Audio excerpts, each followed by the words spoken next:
Hi everyone, I'm Holly from Hand Printed, and today I'm going to talk to you a little bit about Linocut. When you're first starting out, it can be a little bit confusing to see all the different kinds of tools that are available and to know how to use them. So I'm going to just go through a few of the different marks you can make to get you started.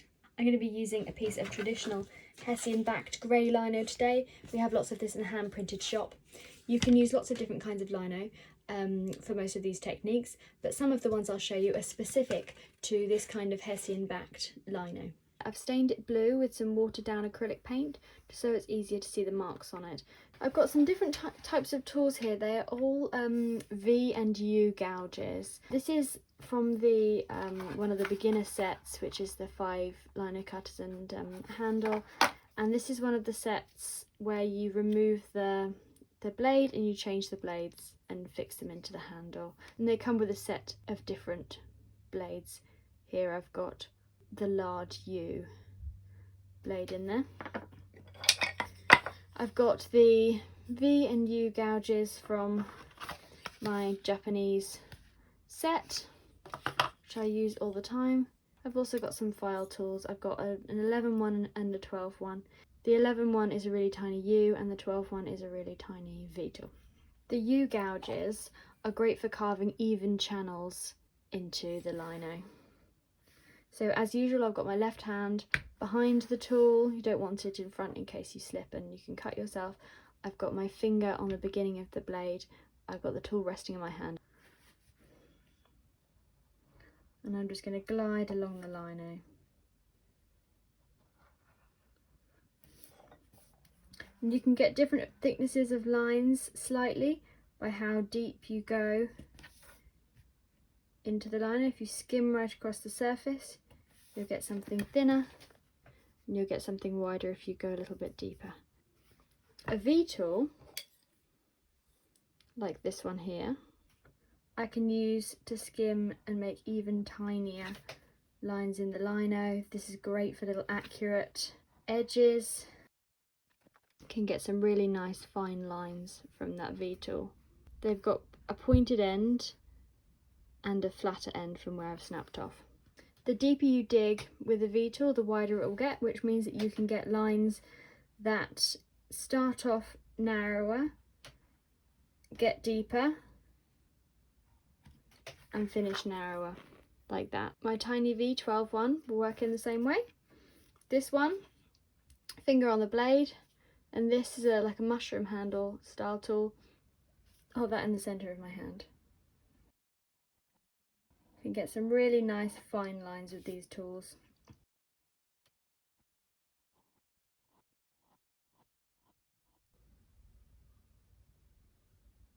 These fine tools, and especially the fine V, is going to be really useful for different shading techniques like hatching or cross hatching.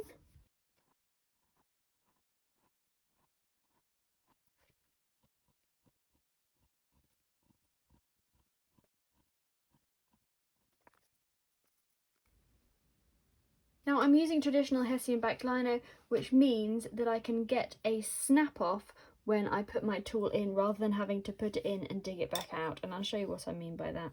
I've got, if I go for this large U tool here, I can dig into the lino, and instead of having to come out with my blade, I can just ping up and it will break, causing a nice edge where it's broken off.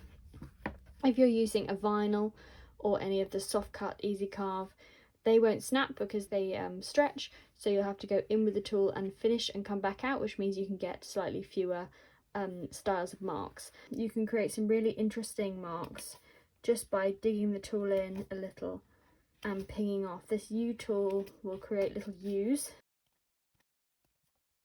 This also means that it's really easy on this type of lino to cut up to a mark and keep a nice straight edge. So if I draw a line along here, I should be able to use my tool to go up to it and snap off.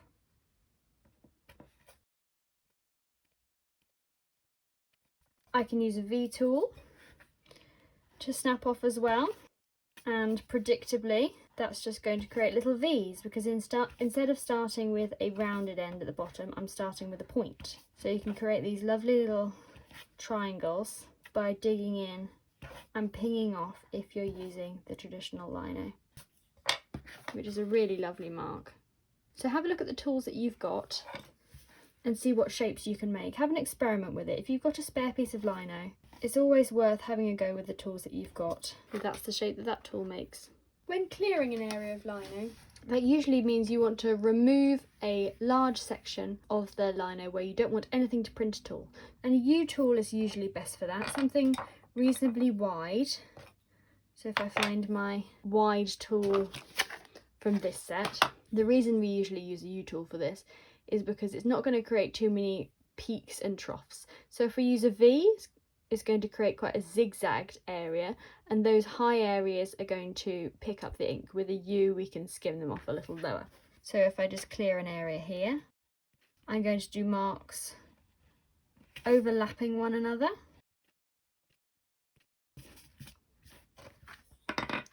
So I've got a lower area here. You can see I've got a few peaks on that area, so you can just go back in and skim them off the top. I'm really not digging the tool deeply into the lino. And there we are, that's a much flatter area. One of the things we often want to do in our designs is create circles. What I like to do is take a small U tool, put it in the lino and rotate the lino. So rather than rotating my hand,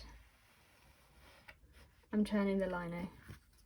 That piece comes out and I've got a circle.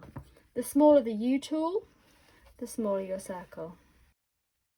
Keeping the tool still and moving the lino can be a useful technique to create curved lines as well and interesting edges. So rather than moving your hand all around the lino, if you rotate the lino a little and turn it as you go, you can have nice control over your types of lines. So I can create a nice wiggly line there, which is reasonably smooth just by turning the lino.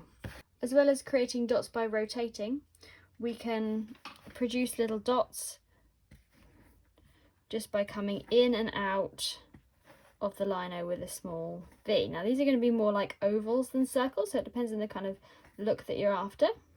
Choose a tool an appropriate width for the mark you want to make, and instead of pinging right off at this point, we're just going to raise the tool out so we get two rounded ends rather than a round end and a flat end.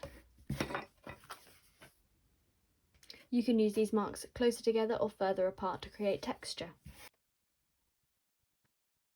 Remember that it's the area we leave behind that's going to print. So if I were printing with black ink onto white paper, all of these dots would be white and the area between them would be black. Here are some other marks that we can make just by using those few techniques.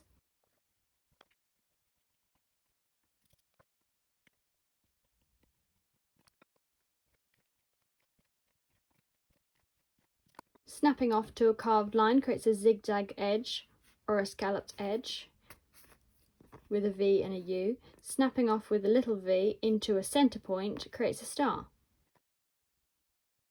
Using a large U to carve two wavy parallel lines creates this positive thin line here that will print. Using our small U and rotating the lino, but just by moving our tool a little as we go, we create these little positive dots left behind rather than removing a whole circle.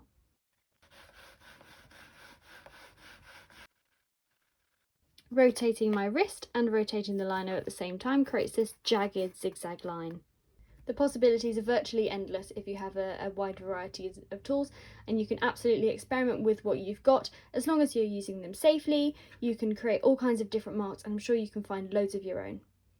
If you're a complete beginner, what I would recommend you start off with is either a starter set like this, a tool set like that, or you can start with a small U tool, a larger U tool, and a V tool, and there's loads that you can get done with just those three tools. Have fun and experiment. We love to see if you've got any marks that you love to use that are a little unique, or how you get on with your tools. Happy printing!